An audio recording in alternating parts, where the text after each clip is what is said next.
All right, so let's talk about something that I don't know if I've talked about before. I think I've touched on it. So you realized solar farms are becoming an issue.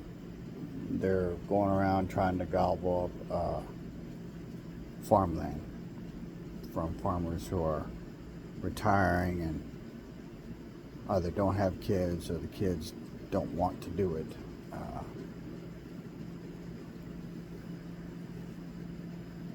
So solar farms is something that is going to go down in history as a giant mistake. I watch a young lady from Upper New York, New York State. I'm not sure what her political views are, but I know she is becoming an advocate for anti-solar. And she is advocating for people to start farming, to fill the shoes of all the farmers that are aging out. So there's a valley up there that she did a video about that a solar farm wants to come in. Solar company wants to come in and put a solar farm in 750 acres of pristine valley land. So for me, call me stupid, but putting a solar farm in a valley is really stupid. Should be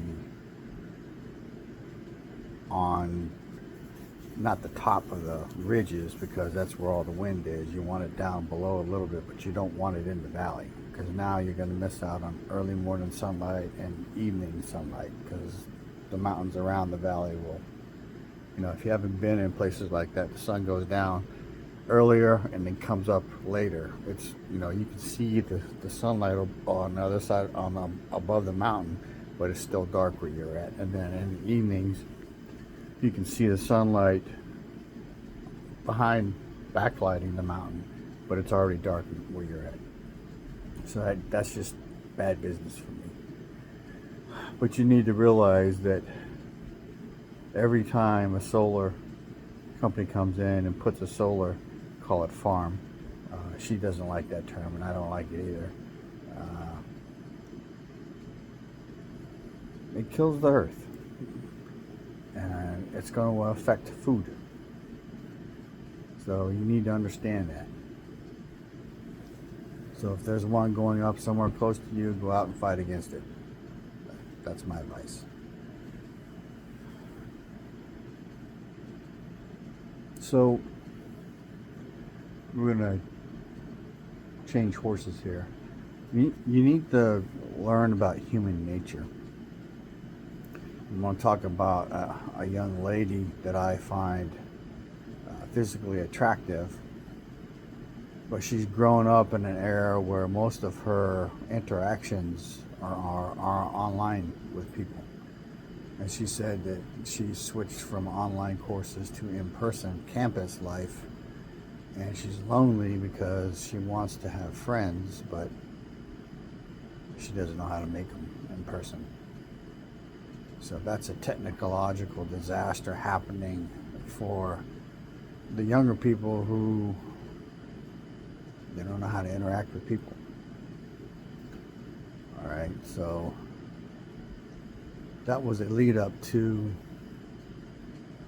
you need to learn to identify people who are dangerous. Most importantly, I realized that some of the most dangerous ones are like wolves in sheep's clothing, so to speak. They present as not, and then by the time you realize what they are, it's too late. So people who are street smarts, that pickpockets and those type of things, they find a mark, see a mark, get the mark. People who can recognize certain things in a crowd, you need to become like that. You need to be able to go sit somewhere and watch people and be able to actually identify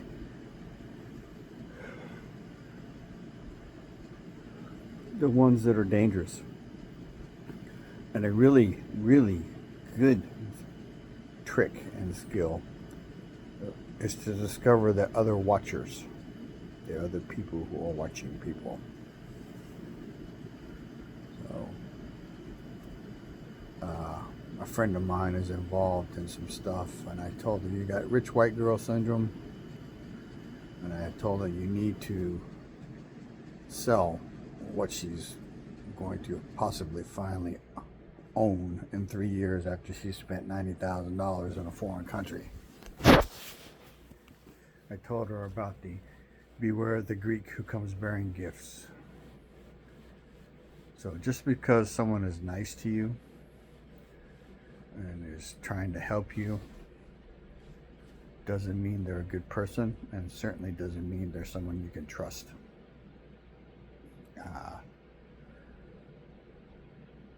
For me, things that stand out for someone, people who smoke pot, that are basically addicted to it, even though they all say it's not. There are reasons you can smoke pot, good ones actually. People with MS find a lot of pain relief from it. People with PTSD can learn to sleep again and get rest at the same time with it. There's a lot of other things that are beneficial, but the people who just smoke it to smoke it, they're not the kind of people you want around. Nor are the ones that drink beer, that need alcohol. The ones who need a couple of drinks at night to calm down.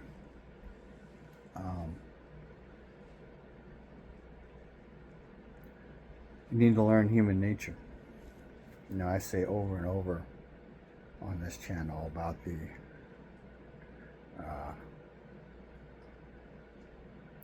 one bone, two dogs, only one dog gets the bone. And if you look at human nature throughout the history, is the one thing we've been good at is killing each other. A part of the human nature you need to identify are the ones that are truly evil, the ones that are pedophiles, the ones that, you know, some people may not like this, but if you have a hankering for the same sex, it's not normal. It doesn't matter what you say. And the ones that are whatever the fuck you want to call them, that are truly just fucking confused, that's not okay either. And it should not be introduced to kids ever. Because what I discovered in the 80s was, if you're gay or lesbian, you know it. And society is never going to be completely okay with that. And there's a reason that section of society, along with the trannies and all those other people, have a very high suicide rate, because they're conflicted. You can do the studies. You can read the studies yourself. But I don't know if I've ever said this on this channel, but Gen X fucks society up. We walked away from God. You know, I think personally, based on what I've seen with some close friends, is there are things that we wanted when we were kids that our parents said no.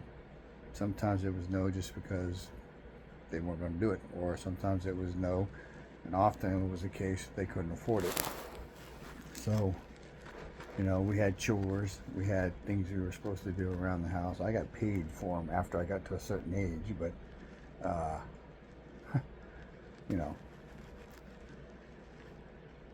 there were kids that didn't like that. They didn't like not having what they wanted, and they didn't like having chores. So my generation raised a bunch of fucking brats, spoiled their kids right and gave them whatever the fuck they want. Really didn't tell them no. Didn't really introduce them to God. Well, I'll get into that in a minute. Or the practice of religion. They're just, and a lot of the kids are just, some of them are just fucking awful. Some of them figured it out. The reason we walked away from religion was because, at least where I was at, Abilene, which I go to 2 or 3 times a year, uh, when I left was a little over 60,000. That's up around 122,000. I don't know if that's counting the outlying areas like Merkel, Baird, Clyde, Anson, and I think it's called Tuscola. There's a little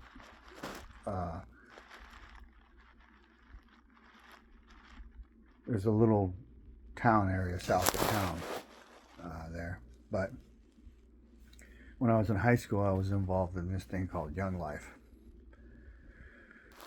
And two of the leaders of that group, which is Christian, mostly Baptist, but Christian, one of them was boinking one of the high school girls, and one of them was somebody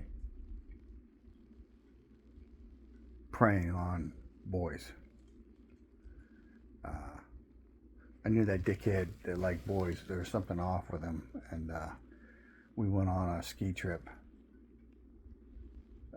And he said he and I were sleeping in the bed together, and I'm like, I don't want to sleep in the bed with you. And wound up doing it. Nothing happened, but I found out later he was a predator. He just didn't get me. And then the church, to this day, more Catholic than anything else, but I think they're all guilty of it. They shield bad people. And not necessarily wishing bad people ill, but fuck them. You know? If they're a bad person and they're starving, starve to death, you dickhead. But that's why Gen X walked away from church. I mean, at least that's one of the reasons I did. But you need to learn to read people.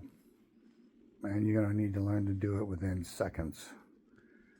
Because if things go the way they go, I can tell you that every interaction with somebody that is not a part of your group can wind up being a fight to the death. I realize whatever they're showing you may not be who they really are. There are examples of that in The Walking Dead when they cross paths with a guy named Jesus, and he steals a truck and then other things. But I mean, the people really don't understand human nature. Everything's all good when you're singing Kumbaya, and that only happens when there's plenty of resources. Just look at how they fucking act on Black Friday in Walmarts and other stores. Look at how they acted during COVID. I mean, I was shopping. I was never hurting for money. And I would shop at certain times when I knew the store was stocked. And I felt really bad because I saw this soldier with his daughter, and his cart was not very full.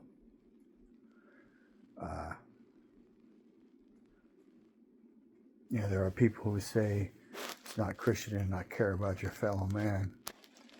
And many prepping channels I've talked about this. How do you help the fellow man when it hurts you? How do you give them food out of your stores when that's going to be one less meal for you? Not to say that they're not worth saving, but how do you know? I mean, there are examples in The Walking Dead where different characters were coming and going. On one of the groups, a large black man, I think his sister, they said that they were okay until they ran out of food, and then they started moving around. So,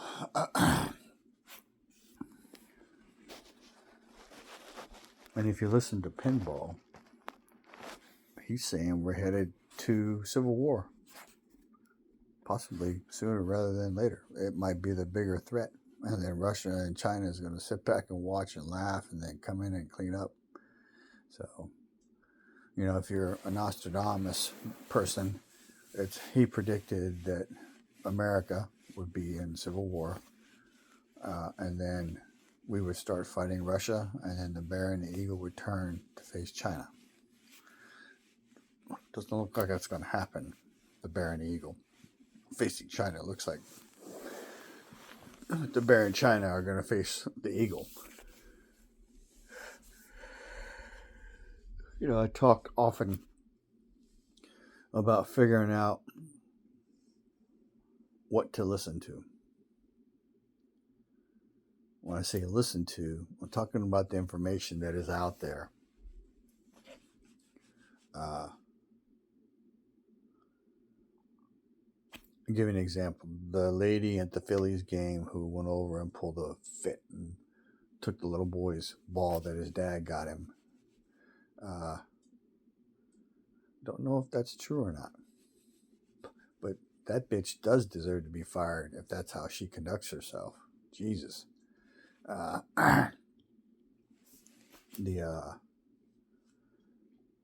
It's just a game ball. You can go buy one.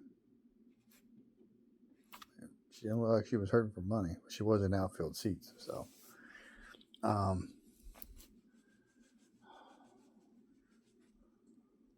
We need to look at the information about the COVID vaccine and what,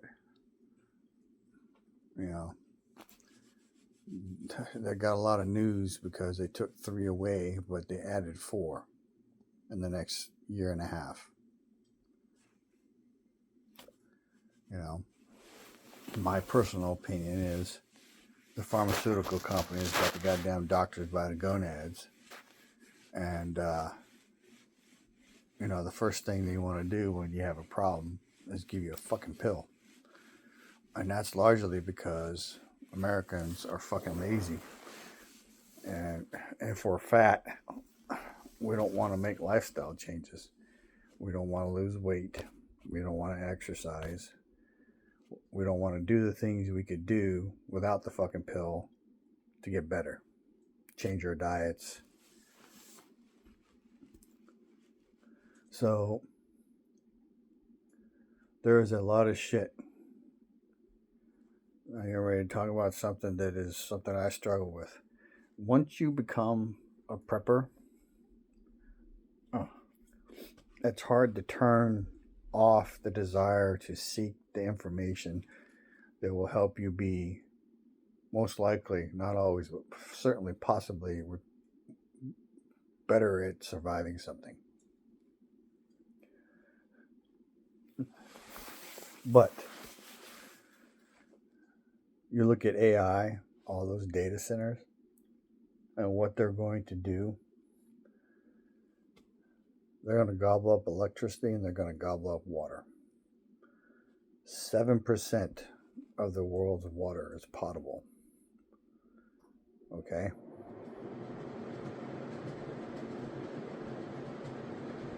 Data centers are not your friend. Solar fields are not your friend. Wind turbines, certainly not your friend.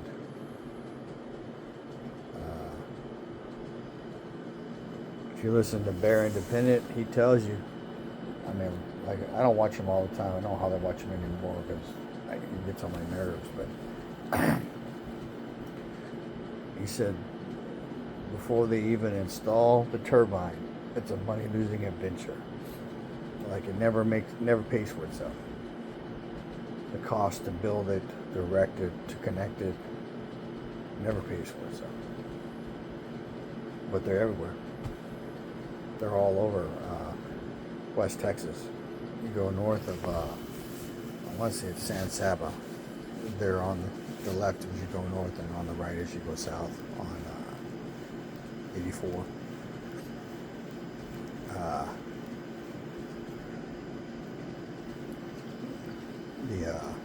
Nose is itching. But anyway, so you need to learn human nature. You need to learn how to pick out who's somebody you don't want to deal with. You need to understand human nature. You know, I've talked before about the people who fall in love with death and killing.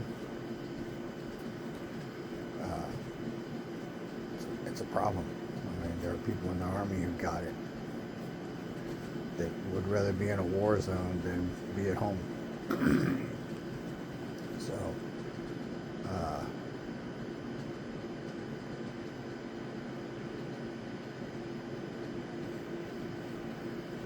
and for the people who got kids, I shouldn't say kids, I should say young men and young women in their households,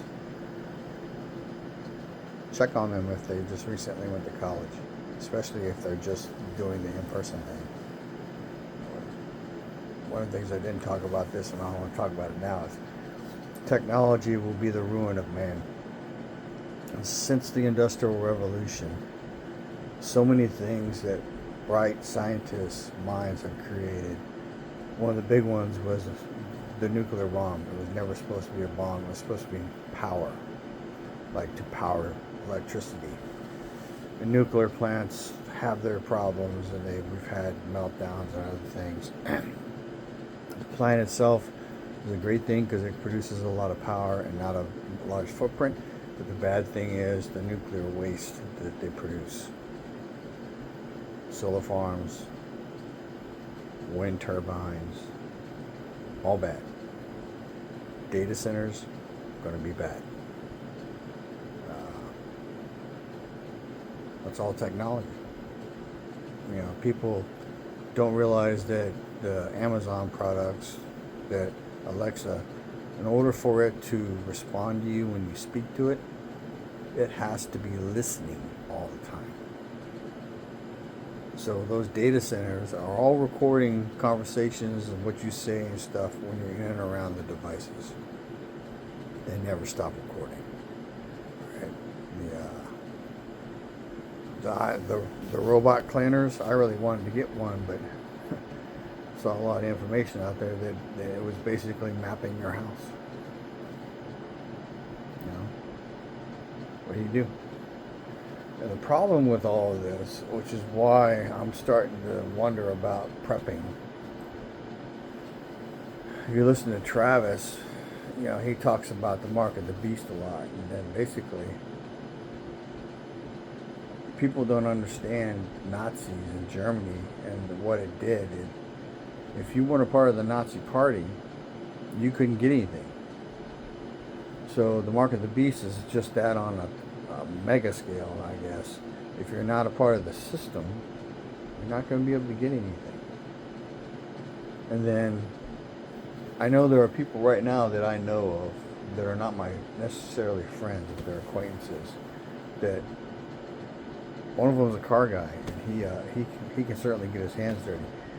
But I almost am certain he would abhor the idea of butchering an animal, processing it, eating it, or farming. Things we all used to do as a species, you know. So, and one of the reason farmers are having problems is the kids grow up with a different mentality in the country than they do in the city, but they don't like being in the country. Young people are attracted to cities because of all the things that you can do. Not all, but many are like that. So everything is easier in the city. If you need to go to the grocery store, it's 5 to 10 minutes away, 15 at best, depending on if you pay attention to that when you buy your house. There's a reason they're coming up with 15-minute cities. There's a reason they're doing it. Because they know it will be easier, and they know that people will do it willingly. You know? But what they don't talk about is, how do they supply all the resources to those places? Like, I was watching Angry Prepper earlier today on his walk, and I was watching him walk by grocery stands or vegetable stands. I'm like, well, where do they get the vegetables? They're not growing them in the city, not at that level, because the store he walked by, there's probably thousands of those fucking things in the city. But you know, where are they getting it? Not in the city. So if people stop growing that shit in the country, where's the food going to come from? You know, most people alive today have not been alive long enough to remember that vegetables and fruits had seasons. I can remember it. You know, I can remember bananas not being around year round. Certainly apples not being around year round. Lemons, oranges, uh, peaches, limes. And to some extent we have seasons, but for the most part, if you have money and you want to spend it and it's in the grocery store, you can buy it. We're no longer in that world, at least for right now, where you can't get something. But that world is coming. It's going to come and it's going to smack people in the face. So check on your kids if they went to college. Ask them if they're okay. Ask them, you know, have you made any friends? So, and be persistent on that, because, you know, making friends is always hard. You always got to worry about somebody who wants to be your friend because you have something they want.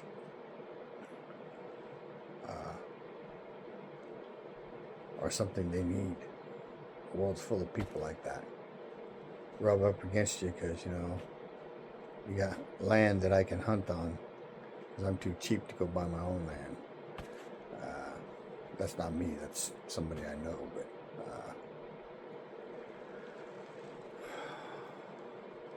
I don't know. It's pretty tough. As they say, life is hard. It's harder for stupid people. Anyway, I'm pushing 27 and a half minutes. Rambled enough. Think about it. You know, part of the human nature thing is the reason cities are going to become so dangerous. So I talked to somebody and he basically confirmed something I had heard, where the gangs that exist right now have an unwritten rule where if there is a large scale shit hits the fan, they will become warlords. Something you need to consider. Information is knowledge and power. Live a little, prep a lot, share love. G Pepper, out.